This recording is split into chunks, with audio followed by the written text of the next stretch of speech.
16세기 일본은 이제 전국시대라고 해가지고 하나로 통일되지 못하고 여러 세력으로 분열되는 아주 혼란스러운 시기였어요. 우리 혼란스러운 시기에 등장하는 사람들이 있죠. 바로 영웅들입니다. 그래서 일본 전국시대 때 3명의 영웅이 등장하게 되는데 이제 첫 번째 영웅은 오다 노부나가, 두 번째 영웅은 도요토미 히데요시, 이제 세 번째 영웅이 도쿠가와 이에야스. 이렇게 3명이 등장하는데 일본에 좀 유명한 얘기가 있습니다. 일본 새 중에 이제 도요새라는 새가 있는데 새는 원래 울어야 되잖아요. 근데 이 새가 울지 않으면 이 영웅들이 어떻게 대처할 것인가. 먼저 오다 노부나가는 바로 죽여버린다. 울어야 될 새가 안 우니까 바로 죽이는 거죠.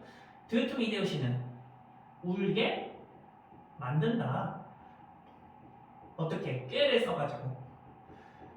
그 다음에 도쿠가와 이에야스는 울 때까지 기다린다. 그래서 이 이야기는 이제 이 3명 영웅의 성격을 아주 단적으로 드러내는 예인데, 먼저 새가 울지 않으면 바로 죽여버린다는 오다 노부나가는 이제 어느 정도 큰 세력을 가진 아버지 밑에서 태어나서 그 세력을 물려받고 특유의 어떤 용맹함과 그리고 불같은 성격, 그리고 정말 훌륭한 전술가였어요. 아주 군사를 잘 지휘하는 장수였고, 그래서 일본 전국 시대를 거의 다 통일을 합니다. 근데 통일을 얼마 안 났던 시점에서 이게 성격이 불같다 그랬잖아요. 그래서 이제 오다 노부나가를 싫어하는 부하가 배신을 해가지고 갑자기 허무하게 죽고 맙니다. 통일을 못하고. 그리고 그 이제 오다 노부나가의 뒤를 이어서 일본 전국 시대를 통일한 도요토미 히데요시 같은 경우에는 애초에 정말 별 볼 일 없는 그 신분의 사람이었거든요. 근데 이제 맨 처음에는 오다 노부나가의 그 말을 관리하는 카인으로 들어갔다고 하죠. 그래서 근데 이 머리가 정말 비상했다고 하죠. 꾀가 정말 많고. 그래서 조금씩 오다 노부나가의 신임을 받고 이렇게 조금씩 지위가 올라가다가 오다 노부나가가 죽고 나서는 이제 일본 전국 시대를 이제 통일하자. 근데 이제 통일하고 나서 일본을 통일하고 나서 갑자기 이제 임진왜란을 일으키죠. 뭐 임진왜란을 왜 일으켰는지에 대한 여러 가지 썰은 많지만 어쨌든 근데 그건 실패로 끝나고 이제 도요토미 히데요시는 병들어 죽고 그 밑에 부하들한테 자기 아들들을 부탁한다는 말을 남기고 이제 조선에 있는 그 쳐들어갔던 일본군은 철수하라 하고 그러고 죽게 되죠.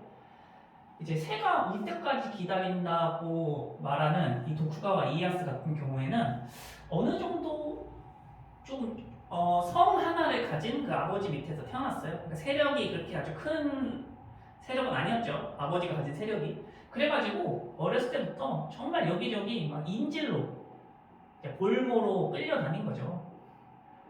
우리 뭐 인질 볼모 생활이 얼마나 힘들겠어요. 맨날 남 눈치 봐야 되고 그렇죠? 예. 그리고 이제 아버지의 뒤를 이어서 이제 다시 그 아버지가 갔던 그 땅에 영주가 됐는데 세력이 약하잖아요. 그래서 맨 처음에는 오다 노부나가 밑에 들어갑니다. 그리고 오다 노부나가 성격이 장난 아니라 그랬잖아요. 그래서 모든 그런 수모를 겪고 그런 걸 다 참습니다. 어떤 일도 있었냐면 심지어 이 도쿠가와 이에야스의 아들이 있었는데 오다 노부나가가 이 아들을 어떤 계기로 인해서 엄청 싫어하게 된 거죠. 그래서 도쿠가와 이에야스한테 너 아들을 죽이라고 그래요. 그래서 도쿠가와 이에야스가 그 말을 듣고 자기 친아들을 이제 자살을 시킵니다. 예. 이런 것도 다 참고 근데 이제 오다 노부나가가 죽고 나니까 그 다음에는 이제 딱 도요토미 히데요시 밑에 딱 들어간 거죠. 예. 그래서 이제 도요토미 히데요시가 당연히 임진왜란 일으킬 때 도쿠가와 이에야스한테도 너의 군사를 데리고 참전하라 그렇게 했는데 그때 이제 도쿠가와 이에야스가 뭐 여러 가지 변명을 댑니다. 아직 뭐 본인이 다스리는 곳이 혼란스럽다 뭐 그런 핑계들을 대서 참전을 안 하고 자기의 세력을 온전하게 유지하고 있었던 거죠. 그러다가 임진왜란이 끝나고 도요토미 히데요시가 죽자 본인이 이제 드디어 참다가 본인의 병사들을 가지고 이제 일본을 본인이 다 먹고 그리고 이제 도쿠가와 이에야스가 이제 에도 막벌을 세우게 되죠. 거의 이제 에도 막부가 메이지 유신까지 이제 300년을 유지하게 되는데 그래서 결국 이 일본을 통일한 게 불같은 성질을 가진 오다 노부나가도 아니고, 그죠? 꾀가 많던 도요토미 히데요시도 아니고, 끝까지 참고 기다렸던 도쿠가와 이에야스였는데, 우리 그래서 요즘 뭐 비트코인 얘기하면서 뭐 존버가 답이다 뭐 이런 말 하잖아요, 그죠? 그래서 끝까지 버티는 게 참 중요한 것 같고,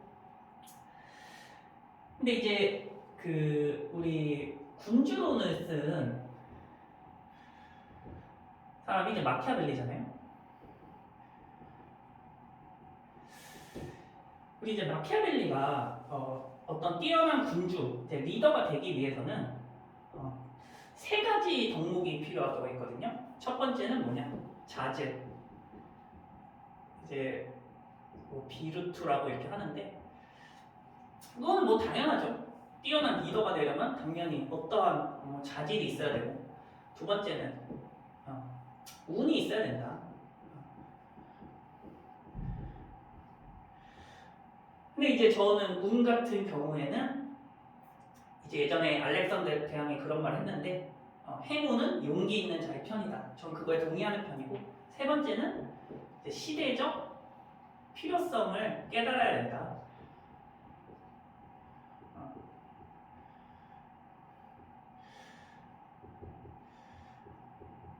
이렇게. 예. 그래서 만약에 이제 세종대왕님이 물론 훌륭하신 분이지만, 그래서 세종대왕님이 그렇게 훌륭한 업적을 남길 수 있었던 것은 이제 평화로운 시대에 어느 정도 이제 아버지인 이방원이 왕권을 강화시켜줬기 때문에, 그죠? 그렇게 큰 업적을 남길 수 있었던 거라고 저는 생각하고, 또 이순신 장군이 평화로운 시대에 태어났으면 그렇게 큰 업적을 남길 수 있었을까?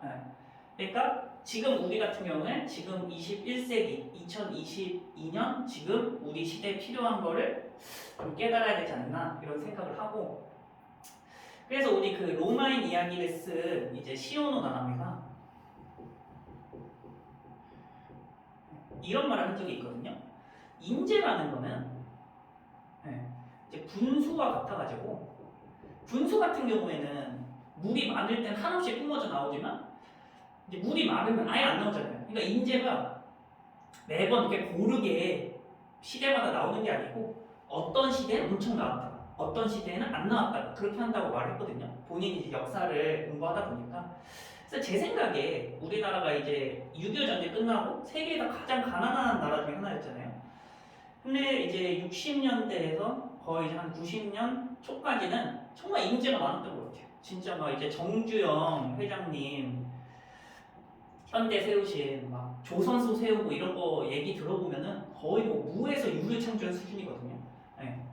근데 그 이후에 지금 2020년대 와서는 좀 인재가 좀 없지 않았나. 뭐 지금 이제 대통령 선거만 봐도 좀 그런 생각이 많이 드는데, 그래서 저는 지금 저의 수업을 듣는 이 여러분들이 앞으로 좀 우리나라를 이끌 좀 인재가 됐으면 좋겠어요. 좀 이런 거를 좀 깨닫고, 특히 우리나라, 제 생각에 우리나라 최대 과업은 통일이라 생각하거든요. 그래서 여러분 한 분 한 분이 지금 우리나라 너무 혼란스러운 시기죠. 정말 셀 수 없이 많은 문제들이 있고, 출산율 이런 것 때문에 뭐 없어진다는 얘기도 있고, 그래서 이런 영웅들처럼 여러분 한 명 한 명이 이 시대를 이끌어갈 영웅이 됐으면 좋겠습니다.